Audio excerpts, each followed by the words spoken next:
In the heart of the village of Umwola, Amaka was known for her stunning beauty and a wealth that seemed to grow by the day.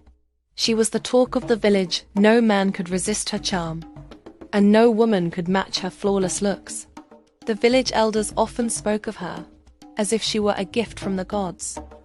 But there was more to her beauty than met the eye. Each year, Amaka would perform a secret ritual, a practice that had been passed down from generation to generation, though few knew its true origins. It was said that she would sleep with a man from the village to renew her powers. The result was always the same. The man would fall into poverty, his wealth and health drained away, while Amaka's beauty and riches grew. The ritual seemed to work, and each year, Amaka became more beautiful and more prosperous.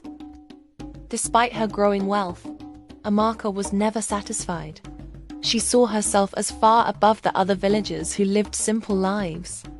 She treated the men she used for her rituals with disdain, discarding them after the act, as if they were nothing more than rags. The villagers, too scared to challenge her, whispered among themselves, but no one dared to confront her. They were afraid of what would happen if they crossed Amaka. Her mansion, perched on a hill just outside the village, gleamed in the sun like a beacon of power. It was filled with gold and fine silk, and the finest food was served at every meal. Yet, no matter how much wealth she accumulated, it never seemed enough. The more she had, the more she wanted. She had no real friends, for no one could ever match her beauty, and no one could ever truly understand her hunger. She was a woman who sought not only the admiration of the village, but the admiration of the world itself. And so, each year, she performed her ritual. She would choose a man, one of the village's wealthiest and strongest men, and they would share a night of intimacy. In the morning, the man would find himself drained, weak, and impoverished. He would leave Amaka's house, a shell of the man he once was. As for Amaka, she would remain as vibrant as ever, her skin glowing, her hair flowing, her heart never sated. But this year, as the time for her ritual drew near, something felt different. One fateful night, as Amaka walked along the edge of the village, the usual calm of the night was shattered by a presence she could not ignore. It was as though the very air around her had grown dense and heavy, as if something unseen was watching her every move. She paused, scanning the shadows, but saw nothing. Then, from the darkness, a figure stepped forward. The figure was cloaked in shadows, its form impossible to make out at first glance. It was tall, yet it moved with a silent grace that seemed unnatural. The figure's eyes glowed faintly, like embers in the dark, a piercing red that seemed to burn straight through her. "Amaka," the figure spoke, its voice deep and haunting, sending a chill down her spine. "I have heard your desires. Your beauty, your wealth, your power, they can be yours forever, beyond anything you can imagine. But in return, you must give something more. Your soul." Amaka froze. This was not a man. This was not even human. She could feel it in her bones. The presence before her was something ancient, something that belonged to the realm of the unknown. The figure stepped closer, its glowing eyes never leaving hers. "I will grant you everything you seek, but only if you sleep with me tonight. If you do, your beauty and wealth will be eternal. You will be above all others. But be warned, there will be no turning back." For a moment, Amaka's heart raced. She had heard stories of spirits, powerful beings who could grant unimaginable wealth and beauty, but she had never dared to believe them. This was no mere man, no simple ritual. This was something beyond her understanding. Her mind raced as she weighed the offer. She had already sacrificed so much for her beauty. Why not take it a step further? The power, the wealth, the eternal beauty, it was all within her grasp. What was one more step? What was one more sacrifice? Vanity, greed. These two emotions were the forces that drove Amaka. and they now clouded her judgment. She was tired of playing small, tired of the rituals that drained others and left her unsatisfied. She was ready for something more, something that would make her a goddess, untouchable and eternal. With a determined smile, Amaka nodded. "I accept." The figure's lips curled into a smile that seemed to stretch too wide for a face that was only half human. It reached out, its hand cold as ice, and touched Amaka's shoulder. She felt the strange energy of its touch surge through her, filling her with a power she had never known. It was as though her body was being infused with the essence of the earth itself, the wind, the fire, and the water all coursing through her veins. The air around them grew thick and charged with an otherworldly energy. Amaka could feel the very ground beneath her trembling as the spirit's form shifted and twisted, becoming both human and ethereal, its body not quite flesh and not quite shadow. She could feel the spirit's power enveloping her, and for the first time in her life, she felt invincible. But as the hours passed, something began to feel wrong. The spirit's presence seemed to grow heavier, darker. The air became suffocating, and Amaka found herself struggling to breathe. She tried to pull away, but it was too late. The spirit's form began to twist and warp, shifting in ways that defied logic, draining the life from her as much as it had promised to give. A strange coldness crept through her body. The beauty she had fought for, the power she had longed for now, felt like a curse. The spirit's grip tightened around her, and the world seemed to tilt on its axis. She tried to scream, but her voice caught in her throat. The ritual was no longer a blessing. It was a trap. By the time the sun began to rise, Amaka lay still, her body cold to the touch, her once radiant skin now pale and lifeless. Her beauty had been stolen, her wealth drained, and the price she had paid was her very soul. The villagers, noticing her absence, gathered near her house, whispering in fear. They spoke in hushed tones, wondering where Amaka had gone. They had heard her call herself untouchable, but none of them had ever imagined this.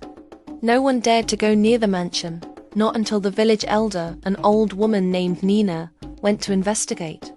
Nina had lived in the village for many years, and she had seen many things in her time, but nothing could have prepared her for what she found in Amaka's bed. There, in the cold light of dawn, lay Amaka's lifeless body, her face frozen in an expression of terror, as if she had seen something beyond human understanding. Her eyes were wide open, staring at the ceiling, yet there was no life in them. Nina knew immediately that Amaka's bargain had come at the highest price. The spirit, the one who had promised eternal beauty and wealth, had claimed its due.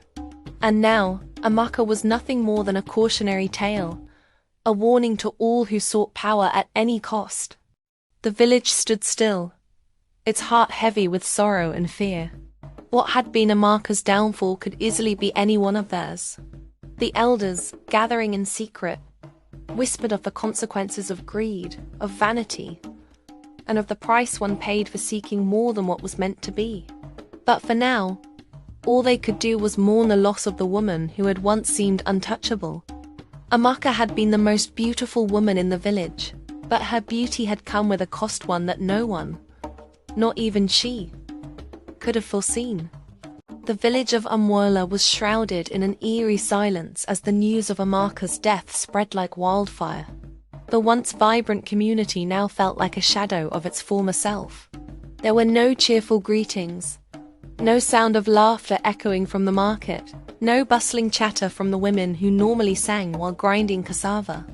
It was as though the very soul of the village had been drained, much like the life of its most beautiful inhabitant.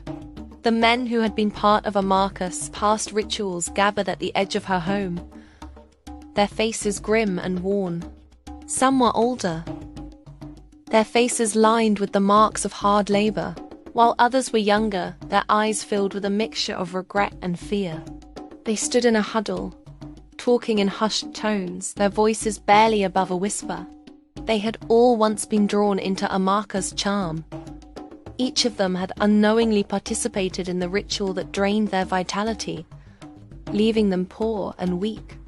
Yet, despite the toll it had taken on them, none of them had ever imagined that Amaka's quest for power would lead to such a grim end.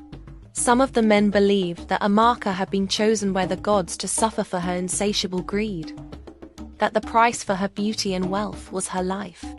Others feared something far worse, that the spirit, the one who had granted her power, was still among them, lingering in the shadows, watching and waiting for another soul to claim. There were whispers that the spirit would not rest until it had claimed the entire village, and no one dared to speak too loudly for fear of angering it. Among the villagers, one voice stood out, a voice that was ancient, weathered by time, yet full of wisdom and knowledge of the ways of the world. Nina, the village elder, stood by Amaka's body, her heart heavy with sorrow. She had known about the dark ritual Amaka had performed every year, though she had never imagined it would end in this way. The elders had often warned the younger generation about the dangers of seeking power from sources beyond their understanding, but no one had ever truly believed the warnings would come to pass. Nina's heart ached for Amaka, for the young woman had been beautiful, yes, but she had also been driven by a thirst for something that could never be satisfied. She had sought power not just for herself, but to elevate herself above everyone else, believing that beauty and wealth would make her untouchable. But Nina knew the truth.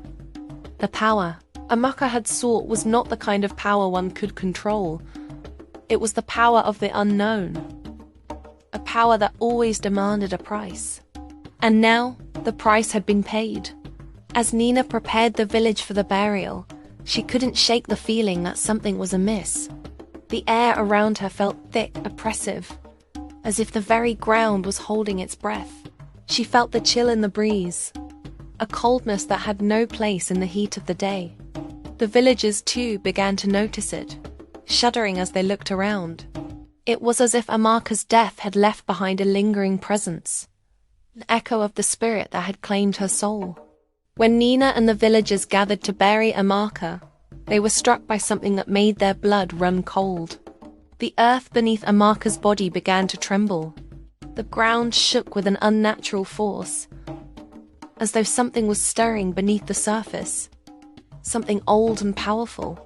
The villagers gasped in terror as the tremors intensified. And in that moment, the shadows seemed to grow deeper, as if the night itself had come alive. From the shadows, a figure emerged. It was tall, impossibly tall, with a presence that made the earth itself tremble. It moved silently, its form both human and something else, something not of this world. Its body was half human, half skeletal, an abomination that seemed to defy all logic. Its skin, or what remained of it, was blackened and withered, like the remains of something long dead. Its eyes, glowing with a fiery red light, bore down upon the villagers, piercing them with a gaze that sent chills to the marrow of their bones. The villagers froze, their hearts racing in fear. None of them had ever seen such a creature, and the very air around them seemed to vibrate with an ancient power. Some fell to their knees in terror, while others stood motionless, too frightened to even move. The spirit's gaze swept over them all, and for a moment the world seemed to stand still. The spirit's voice shattered the silence. It spoke in a voice that seemed to come from all around them, a voice like the wind, cold and unrelenting.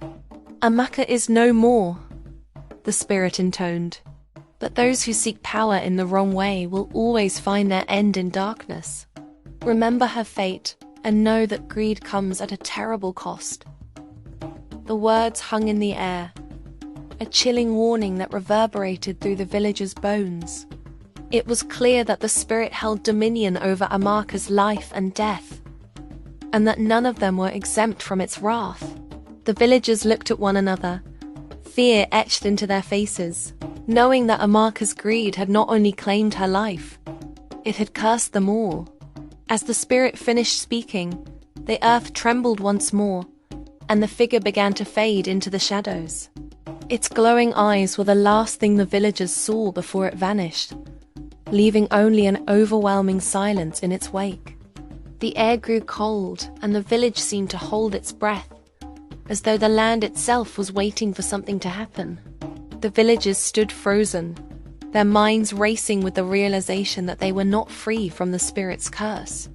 Amaka's death had been only the beginning. The spirit had marked them all, and no one knew what would come next. Would it return to claim more souls? Would it exact its vengeance on the entire village? The fear was palpable, and no one dared to speak for fear of drawing the spirit's attention. As the days passed, a heavy weight settled over Amwala. The village, once a place of warmth and laughter, now felt cold and lifeless.